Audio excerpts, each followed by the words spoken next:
Trade patterns and market access are today prominent issues in the global economic discourse. The world requires constructive and cooperative approaches to promote trade that is sustainable. जब दुनिया बदल रही है तब नियम भी बदलने चाहिए और जब नियम बने तो वो सिर्फ ताकतवरों के लिए नहीं बल्कि हर उस देश के लिए हो जिसकी आवाज अक्सर दबा दी जाती है। अंतर्राष्ट्रीय मंच पर जब बड़े बड़े देशों के बीच सत्ता और संसाधनों का खेल चलता है तब छोटे और विकासशील देश कहीं कोने में खामोश खड़े दिखाई देते हैं। लेकिन अब इस खामोशी को तोड़ने की गूंज ब्रिक्स समिट की इमरजेंसी वर्चुअल समिट में विदेश मंत्री एस जयशंकर की आवाज में सुनाई देने लगी है। विदेश मंत्री एस जयशंकर सोमवार को ब्रिक्स समिट की इमरजेंसी वर्चुअल समिट में शामिल हुए। वर्चुअल समिट में चीन के राष्ट्रपति शी जिनपिंग, रूस के राष्ट्रपति व्लादिमीर पुतिन, ब्राजील के राष्ट्रपति लुला डी सिल्वा भी शामिल हुए। इस समिट का मकसद अमेरिका की टैरिफ नीतियों से पैदा हुई व्यापारिक चुनौतियों पर चर्चा करना था। ब्रिक्स 11 प्रमुख उभरती हुई अर्थव्यवस्थाओं वाले देशों का एक समूह है। भारत 2026 में ब्रिक्स समिट की अध्यक्षता करेगा और 18वां ब्रिक्स शिखर सम्मेलन आयोजित करेगा।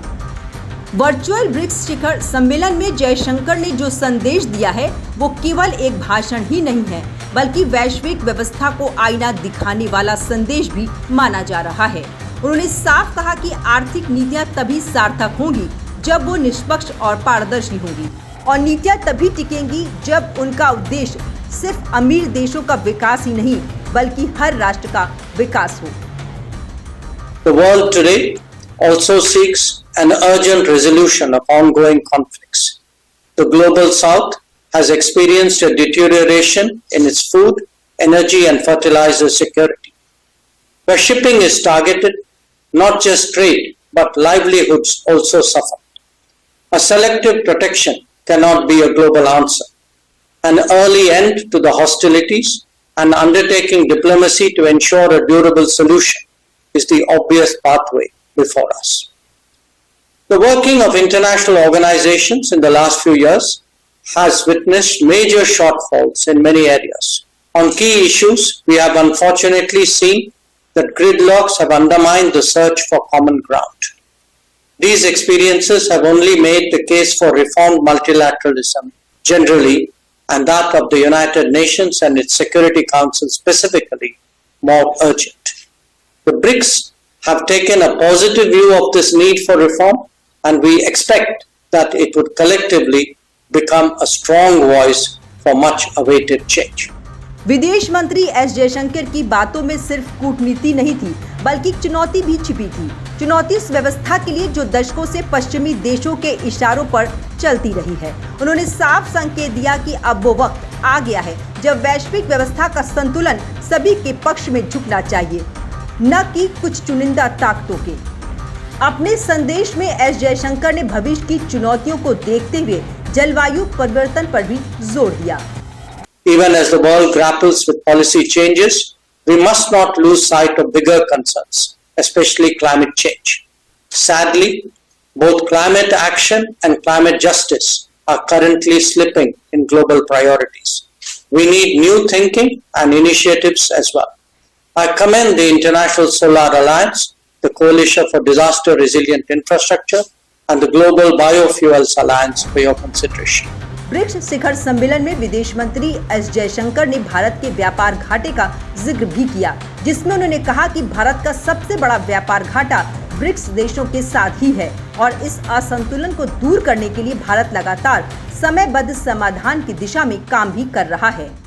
Members of BRICS represent a broad diversity of societies who are nevertheless deeply affected by these developments. Even in the past, our endeavor has been to find common ground between our respective national policies and to act on that basis. Today, the focus is on stabilizing the international economy and the world order. But it is equally essential that we turn our attention to ongoing conflicts, not least because they have direct developmental and supply chain implications. Furthermore, as we head towards the next UN General Assembly session, an exchange of views on reforming multilateralism would be appropriate. शक्तिशाली देशों द्वारा लागू की जाने वाली आर्थिक नीतियां अक्सर विकसित और विकासशील देशों के बीच असंतुलन पैदा करती हैं और वैश्विक व्यापार को केवल अपने फायदे के लिए मोड़ देती हैं। ब्रिक्स सम्मेलन में जयशंकर ने अपने भाषण में सीधे किसी का नाम तो नहीं लिया, लेकिन वैश्विक मंच से व्यापार के तौर तरीकों को बताते हुए डोनाल्ड ट्रंप पर सीधा निशाना साधा। Is seeking a stable and predictable environment for trade and investment. At the same time, it is imperative that economic practices are fair, transparent, and to everyone's benefit. When there are multiple disruptions, our objective should be to proof it against such shocks. That means creating more resilient, reliable, redundant, and shorter supply chains. Not just that, it is also essential that we democratize manufacturing and production and encourage the growth in different geographies.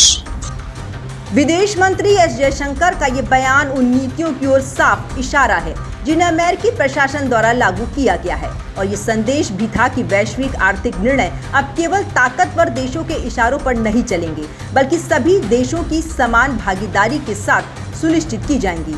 संतुलित और न्याय संगत वैश्विक व्यवस्था तभी संभव है जब हर देश को बराबरी का अवसर और भागीदारी मिले। एस जयशंकर की सिर्फ ये एक लाइन ही नहीं, बल्कि एक विजन है, एक ऐसा विजन जिसमें विकास की दौड़ में कोई पीछे न छूटे।